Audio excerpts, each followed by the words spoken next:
오늘은 모두가 한계 상황에 부딪혔다. 뭐 어느 나라나 기업이나 개인이나 부동산 하는 사람, 뭐 결혼, 취업, 돈 벌기, 집장만, 코인, 주식 투자, 뭐 취미 다 한계 상황에 부딪혔다. 제가 보니까 그런 것 같아요. 한계 상황에 다 부딪혔어요. 겉모습은 어떤지 모르지만 이제 코로나가 오고 난 다음에 코로나가 본격적으로 2020년도, 2019년도부터 왔는데 그게 지금 2년 되니까 다 드러나는 것 같아요. 3년까지 많이 드러나겠죠. 그러니까 아마 많이 다 힘든 것 같아요. 이걸 어떻게 넘어서느냐. 하던 거 그대로 다 하면서 하는데 그 지금 자기가 하던 거를 하는 그 패러다임만 새로 바꾸어야 된다. 자, 패러다임에 대해서 제가 좀 설명을 드릴게요. 패러다임이라는 거는 제가 1980, 82년도 조직 심리학을 대학에서 배울 때 프랑스에서 박사학위를 받아가지고 온 조용호 교수라는 사람이 패러다임이라는 말을 그때 하더라고요. 정확히는 잘 몰랐지만 뭐 지금도 패러다임 잘 모르는 사람들 많은데 40년 정도 지나고 나니까 그러니까 한 시대 사람들의 어떤 견해, 뭐 사람에 대한 견해나 돈에 대한 견해나 애국심이면 애국심, 뭐 어떤 것 사람들의 견해, 견처죠. 그다음에 생각을 근본적으로 규정하고 있는 그 사람의 인식의 체계. 대통령이면 대통령, 회사의 회장이면 회장 어떤 인식의 체계. 사물에 대한 이론적인 틀이나 체계. 틀이라고 생각하는 거. 이 여기서 여기서 자기 자신의 인식 체계, 주식도 좋고 코인도 좋고 돈도 좋고 빚도 좋고 결혼도 좋고 다 좋은데 그거를 바라보는 견해, 그 사람의 생각의 틀. 사람은 생각으로 보잖아요. 이거를 바꾸면 되는 건데 저희 학교 다닐 때는 뭐 파이코인도 뭐 저처럼 열심히 하는 사람도 있고 오늘 뭐 노드가 또 엉망이 된 것 같던데 어떻게 뭐 이거 사기야 스캠이야 그러는 사람도 있고 비트코인도 그랬고 주식도 그렇고 뭐 다 견해에 따라서 다르단 말이죠. 그 사람이 보는 견해가 그 사람의 틀인데 지금 제가 이제 한계상에 부딪혔다라는 거는 저희 학교 다닐 때 마르크스의 이제 자본론 그 제 친구들은 저를 이렇게 보수 중에서도 극우 보수로 알고 있는 친구들이 많아요. 그런데 왜 인터넷 같은 데서 이렇게 뭐 여러 가지 질문 뭐 이런 건 당신 같으면 어떻게 하겠습니까? 이런 거 그러면 저는 중도 좌파로 나와요. 제가 생각하는 건 전 중도 좌파로 나와요. 예, 그 중도 우파도 아니고 중도 좌파 쪽으로 나와요. 근데 이제 뭐 좌파 그렇다고 저는 좌파라는 생각은 안 해요. 제가 우파라고 생각하는데 아무튼 견해는 그렇게 나오더라고요. 그런 거 이제 하다 보면 마르크스의 이제 자본론에 대해서 저희가 학교 다닐 때는 뭐 이런 거 보면 잡혀갔죠. 그래서 나중에 이제 40 넘어서 제가 이 마르크스의 자본론을 아마 봤을 거예요. 근데 그게 어떻게 돼 있냐면 현대 사회의 생산은 다 분업에 의해서 이루어지고 생산물은 거의 모두가 상품이라는 형태를 취한다. 상품은 인간에 유용하기 때문에 생산 판매되며 모든 상품은 가격을 갖고 있다. 그 가격은 대체로 그 상품을 생산할 때 사회적으로 평균하여 어느 만큼의 노동시간이 필요 있는가에 따라 결정된다. 가격은 노동시간에 따라서 결정이 된다. 화폐도 원래는 상품이지만 일반적으로 통용되고 누구나 구하는 상품이다. 이게 마르크스가 한 얘기예요. 그러므로 상품이 화폐를 매개로 교환된다는 것은 사실 인간의 노동이 상품이라는 거죠. 그렇잖아요. 지금도 뭐 최저임금제니 뭐를 해서 한 시간당 임금이 얼마라는 소리를 하잖아요. 지금도 이렇게 쓰고 있어요. 이 파이코인 같은 거는 컴퓨터에서 하루에 한 번씩 하지만 이거 누르는 데는 뭐 1초밖에 안 걸리지만 사실 이거 신경을 많이 쓰잖아요. 하루에 암만 신경을 안 쓴다 그래도 30분은 쓰지 않을까요? 5분은 쓰지 않을까요? 왜 그러냐면 알람 해놓은 게 앞뒤로 시간이 기다리기도 하고 5분, 10분. 그리고 항상 머릿속에 염두에 두고 있기 때문에 파이코인 하는 사람들은 자기 제가 보수적으로 생각해도 30분. 그러면 잠자는 시간 근무 시간 8시간 중에서 30분 정도는 쓴다고 보는 거죠. 미니멈. 그리고 누구한테 뭐 소개하고 어쩌고 저쩌고 다른 것도 마찬가지죠. 그래서 이제 마르크스의 이제 그래서 사람의 노동이 들어가고 사람의 정성이 들어가기 때문에 파이코인은 화폐로서의 가치가 틀림없이 있다라는 거죠.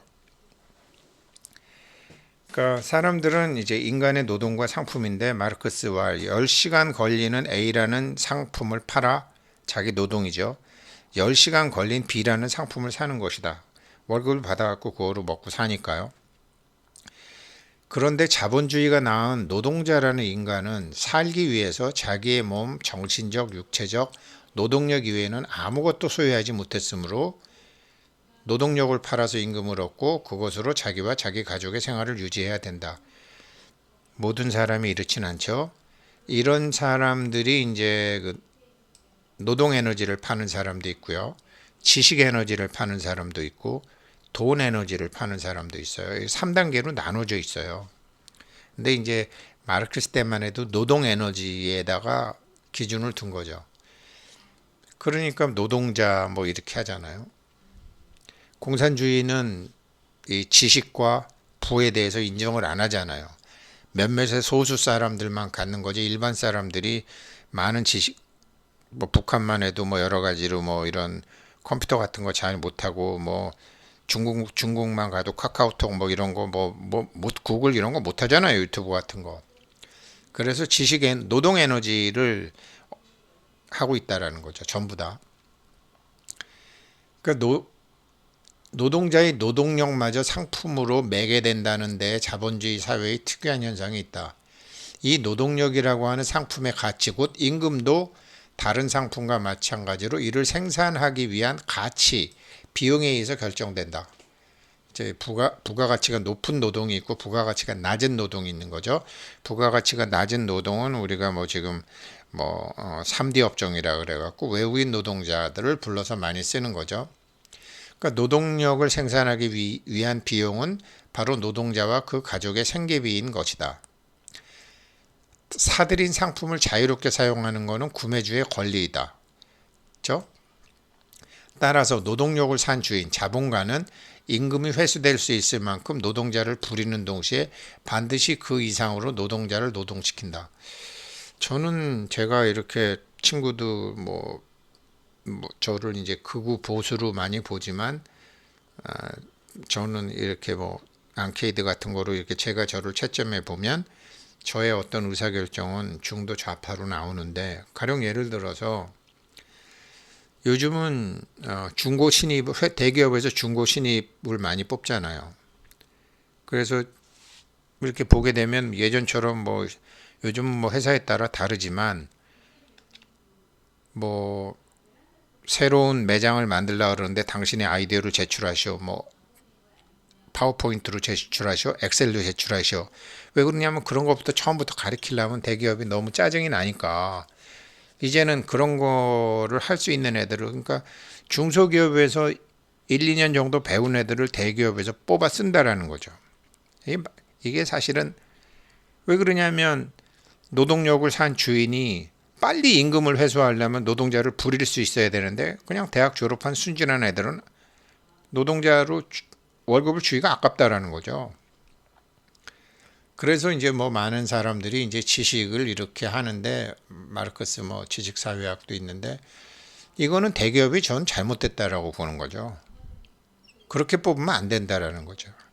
대기업에서 가르쳐서 중소기업으로 보내야지. 삼성만 지금 그나마 대졸 신입사원 예전식으로 뽑지 지금 나머지 다 바뀌었어요. 그러니까 우리나라에는 좌파나 이런 게 많아지는 거예요. 노동력이 임금을 빨랑 회수하려고 중소기업에서 중고 신입생을 뽑아버리니까 뭐 이런 생각 때문에 제가 중도 좌파로 나오는지도 모르겠지만 이 물론 지식 에너지와 돈 에너지 그다음에 이 마르크스의 자본론제 마르크스를 신봉한다라는 건 아니에요. 이렇게 해놓고 난 다음에 지금 몇몇 사람들만 부를 독점을 하잖아요. 공산주의자들은 전부 다. 파퓰리즘이라도 파퓰리즘을 해놓고 돈 뜯어먹는 거는 몇 사람들이잖아요. 파퓰리즘을 해서 나라를 살리는 게 아니라 파퓰리즘으로 해서 몇 사람들이 돈을 갖는 거잖아요. 그런 거니 이제 잘못됐기 때문에 제가 좋아하진 않지만 이 이론은 보게 되면 맞는 이론이라는 거죠. 그래서 임금을 회수하기 위한 노동이 필요 노동이 있고 이를 초과하는 게 잉여 노동인데 이 잉여 노동은 다 회사가 갖는다라는 거죠. 이거를 회사가 갖는 거를 착취라고 얘기했죠. 그렇진 않죠. 그런데 그렇지 않다고도 또 말할 수 없죠. 요즘 보게 되면 잉여 노동이 생산하는 생산물의 가치가 잉여 가치이다. 자본가가 노동력을 사는 목표는 이 잉여 가치를 많이 만들기 위해서죠. 이 잉여 가치가 부의 세습으로 자꾸 이어지니까 문제가 되는 거죠. 잉여 가치가 없으면 자본가는 사업할 수 없죠. 그 잉여 가치는 그래서 항상 필요한 거죠. 그래서 자본주의는 자본가에 의한 노동력의 착취다. 이거는 이렇게 볼 수는 없어요. 우리나라가 발전할 때 보게 되면 처음에는 아무것도 모르는 계속 교육을 시키잖아요. 야학도 만들어서 노동형 인간에서 지식형 인간으로 한국 사회는 많이 바꿔줬잖아요. 근데 외국은 그게 아니잖아요. 그래서 한국은 정말로 한국이란 나라는 우리 그 선배 세대들이 그 아주 못 사는 나라에서 이렇게 중진국으로 발전시킨 과정을 보면 이 자본주의의 문제점을 알고 있었고 더구나 공산주의의 문제점도 잘 알고 있었었죠. 그러면서도 부족한 게 많기 때문에 이제 뭐 여러 가지로 문제가 있지만 자본 간의 이 관계를 확대하기 위해 일부 가치, 잉여 가치를 전부 소비하지 않고 전부 소비하면 안 되죠. 이거를 축적해서 생산의 확대에 돌린다. 그러면 자동화 기계를 해서 생산력이 또 증대한다. 그래서 이 자동화 기계를 이렇게 만들잖아요. 로보틱스. 로보틱스가 제일 발전한 나라 중에 한국이 있어요. 그러니까 노동자들은 더 뭉치는 거예요.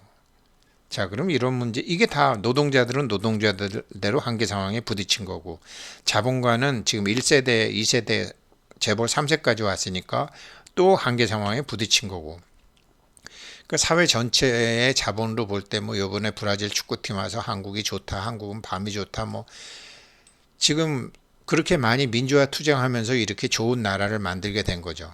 사회 전체의 자본이 증대함에 따라 임금에 할당되는 비용은 감소된다. 기계화가 되면요. 노동자가 남아 돌아가게 된다. 지금 한국 상황이거든요. 그리고 제가 아까 중고 신입생 뽑는 대기업, 중소기업 몰락하는 거죠. 대기업이 중소기업을 그런 식으로 하게 되면 안 되는 거죠. 그럼 중소기업자가 돼서 다시 노동자가 되고 제 친구들도 사업하다가 다시 월급쟁이 취직해서 노동자로 사는 애들도 많아요. 실업자는 증가하고. 그러므로 한쪽의 부의 축적은 다른 쪽에 빈곤, 노동고, 예속, 불안, 무지, 도덕적 철학이 생긴다. 물품을 생산하는 노동자의 노동 자체가 노동자를 더 불행하게 만들고 비인간하게 되며 거꾸로 착취하는 자본가를 더 강력하게 만든다. 자본이 지대하는 이 모순은 계속되고 확대된다는 것이 마르크스의 주장이다. 말 맞잖아요. 그런데 이것에 대한 대안으로 북한이나 중국이나 러시아나 이런 나라들이 하는 거 보면 거기서 남는 거를 사회 발전을 위해서 쓰는 것이 아니라 개인을 위해서 집단을 위해서 쓰는 게 되는 거죠. 그래서 이거를 벗어나는 방법이 뭐 이 장교라고 했지만 이거는 이제 글자로 가리키는 거죠. 글자로 가리키는 것이고 이 통교라는 것은 이제 글자뿐만 아니라 이제 학교에서 가리키지 않는 지식까지는 가리키는 거고요. 요 별교는 예를 들면 장교급들을 가리키는 거죠. 누군가를 책임지는 사람들, 사실 우리나라 기업가들, 우리나라 사람들 정도면 사실이 별도의 교육을 따로 받아야 돼요. 이 마르크스가 지적한 이 자본주의를 넘어서려면, 그리고 지금 한계 상황을 넘어서려면 원교라는 것을 배워야 돼요. 이 별교하고 원교에 대해서 제가 조만간 제 나름대로 준비했던 커리큘럼으로 한번 계획을 갖고 있습니다. 그러니까 지금 이게 무슨 재벌집 아들이나 일반 노동자 아들이나 같은 교육을 받아. 이 별교하고 원교를 배우지 못하면 한계 상황을 못 넘고 다 끝나는 거죠. 가령 예를 들어서 지금 한국 주식시장도 이렇게 뭐 3,300까지 갔다가 오늘도 지금 내리고 있던데 이렇게 많이 내렸죠. 다시 오를 것이다. 추세선상으로는 그렇죠. 그러나 그렇게 다시 오르기가 굉장히 힘들다고 저는 생각합니다. 오르더라도 많이 못 오르죠. 왜냐? 이제는 모든 것이 한계 상황에 왔기 때문에 한계 효용은 자꾸 자본을 갖고 할 수 있는 게 한계 효용이 떨어지기 때문에 총 효용이 이렇게 줄어드는 거죠. 다 한계 상황에 왔기 때문에. 일본 경제 성장률이 3.8%, 한국은 일본보다 못해요. 한국은 일본보다 못해요. 지금 계속 한계상 GDP 성장률이 이 정도밖에 안 돼요. 6%, 12% 이렇게 1970년도에 뭐 한국도 이렇게 갔었었죠. 근데 계속 내려오고 일본도 계속 내려오고 한계 상황 더 열심히 일하고 사람은 더 힘들어지지만 한계 효용이 떨어지니까 총 효용도 떨어지는 거죠. 한국과 일본만 그럴까요? 미국도 마찬가지예요. 미국도 뭐 8%, 7% 가다가 지금 2%, 3% 이렇게 돼서 미국도 뭐 엄청나게 안 돼요. 다 이제 이러니까 한국에도 순 도둑놈만 많이 생기고 기생충 생기고 남의 돈 뺏어 먹고 남의 포켓트 노리고 일본도 그렇고 미국도 그렇고 공산주의는 더하죠. 공산주의는 인간의 노동 에너지가 있고 지식 에너지가 있고 부 에너지가 있는데 부 에너지는 몇몇 사람들이 다 갖고 있고 지식 에너지도 몇몇 사람이 갖고 있고 노동 에너지도 갖고 뭘 하려고 그러니까 여기는 완전히 옛날 마르크스 상황에 묶여서 그래도 처음에 못 살던 중국이 여기까지 큰 거는 뭐 타노 스님 말씀에 의하면 중국은 여러 나라로 다 쪼개질 것이다 라고 뭐 그런 예언도 있죠.